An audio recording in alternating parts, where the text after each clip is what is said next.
ناظرین السلام علیکم۔ ساؤٹ عیال اوپر موڑا، انا للہ و انا الیہ راجعون۔ بڑے پیاری شخصیت سن، ہمیشہ دوستاں نال پیار و محبت تو علاوہ اور یعنی کوئی گل نہیں ہونی سی۔ عبدالعزیز مغل مڈل ایج کافی عرصہ تک رہے ہیں، انہوں نے بچے اس وقت اٹلی میں۔ نوید عزیز مغل، اللہ تعالیٰ انہوں کی کروٹ جنت نصیب کرے۔ سفر آخرت، جنازہ اور پھر سپرد خاک کر دیتے گئے۔ اللہ تعالیٰ انہوں نے آنے والی منزلیں آسان فرمائے اور جنت الفردوس اعلیٰ مقام عنایت فرمائے، آمین ثم۔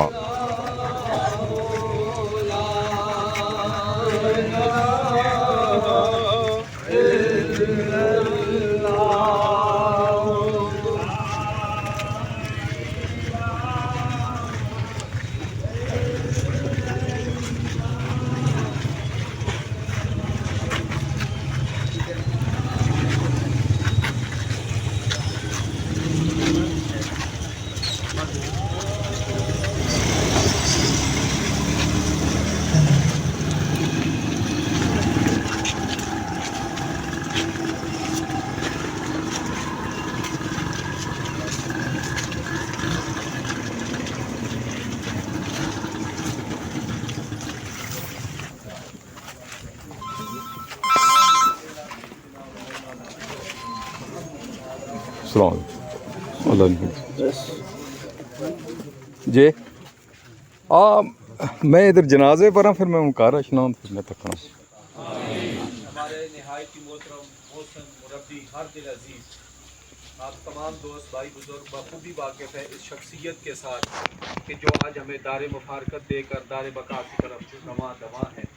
مالک کی بارگاہ میں دعا ہے کہ اللہ تبارک و تعالیٰ آنے والی منازل کے اندر آسانیاں پیدا فرمائے اور ہمارے پیارے بھائی پاپا عبدالعزیز کی کامل بخشش و مغفرت۔ دنیا میں رہتے ہوئے بتقاضا انسان بتقاضا بشر کسی بھی بھائی بزرگ دوست کی دل آزاری ہوئی ہو، انسان ہے، ہزاروں مرتبہ انسان کا جو ہوتا ہے نا حساب و کتاب مختلف ہوتا ہے، تو تھوڑے سے سخت مزاج بھی تھے، تو کسی کی دل آزاری ہوئی ہو، اللہ رسول کی رضا کے لیے ان کو معاف فرما دیجئے گا۔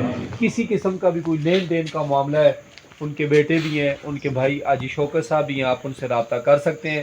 ایک دو باتیں گرامی قد حضرات، یہ ایک اٹل حقیقت ہے۔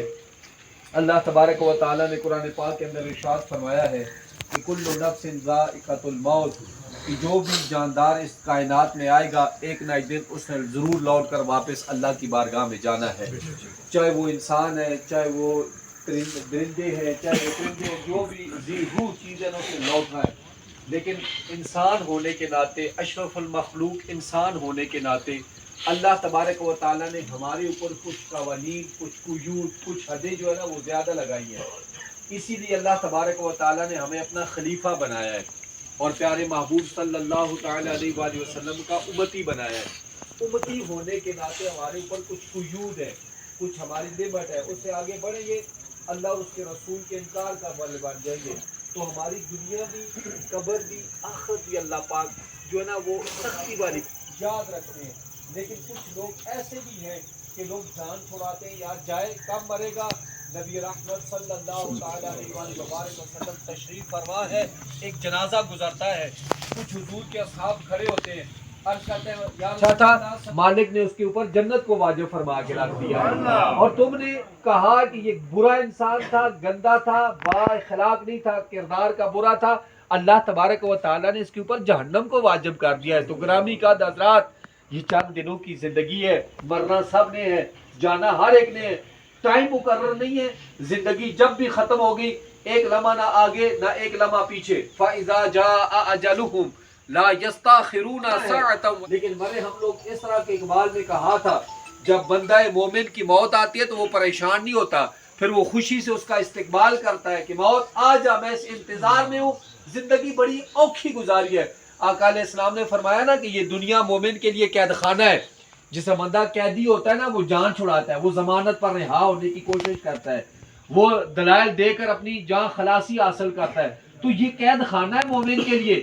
کب یہ ختم ہوگی قید, کب موت آئے گی, قبر میں جائیں گے, حضور کی زیارت ہوگی, مالک ساری پریشانیوں کو دور فرما کے رکھ دے گا. پروردگار سورۃ الفاتحہ, سورہ اخلاص, رات بھر قرآن پاک کی تلاوت, ذکر و اذکار, کلمہ طیبہ, سب کا ثواب تیری عرفہ والا بارگاہ میں پیش کرتے ہیں. شرف قبولیت عطا فرما. پیارے آقا علیہ الصلوۃ والسلام کی بارگاہ میں ہدیۃً تحفۃً پیش کرتے ہیں, قبول منظور فرما.